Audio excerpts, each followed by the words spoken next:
So it's important here to take a moment to discuss how we can use the seismic to tell the difference between what you saw in our last slides, between our inner core and our outer core. There are different seismic waves, but what we're really concerned about are what are called P waves and S waves. Now these are waves that are generated during an earthquake. This is what kind of helps make the shaking of the ground. You've experienced seismic waves if you've ever been in your house and say a UPS truck goes down the road. You felt everything shake in your house. That's seismic. Well, these waves are generated during an earthquake, and they're generated at the same time. However, our P waves are very fast.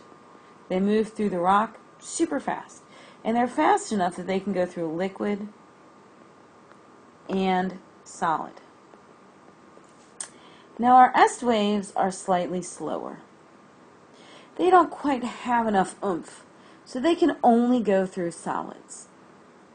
So we can actually use how these waves behave to help tell us our inner layers. So let's just take a look here for a second at our P waves. So let's say here's our P. So what our P waves do is, let's say our earthquake is generated right here. They're going to travel in an arc. So of course when it hits the surface here, I might have a seismic station and it's going to go crazy telling me there was an earthquake. So all of this seismic is generated, right? And these things are traveling at an arc. But what we notice, okay, let's say here's our Earth, is as soon as these layers hit the inner core, they bend. Okay? And the reason why they bend is there's a density change.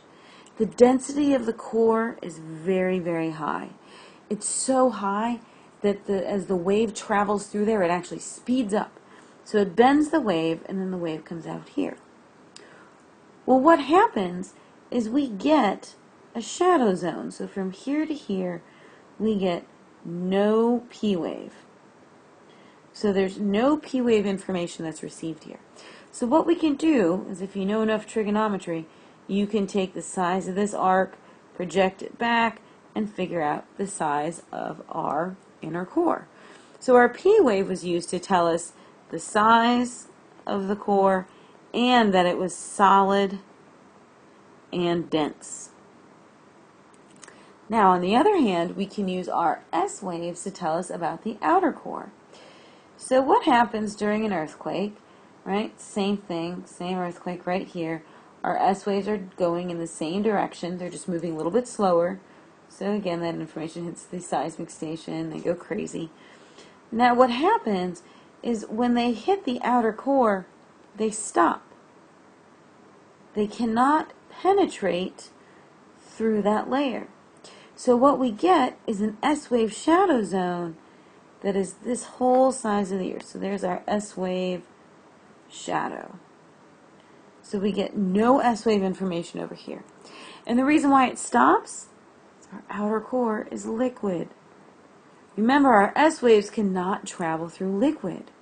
So again, we can take the size of this arc and project it back and get the size of our outer core. So our S wave told us the size of the outer core and that it was liquid. So understanding this fundamentally helped us understand layers that we'll never be able to see. So hopefully you can see why using seismic is really important in helping us figure out the internal layering structure of our Earth.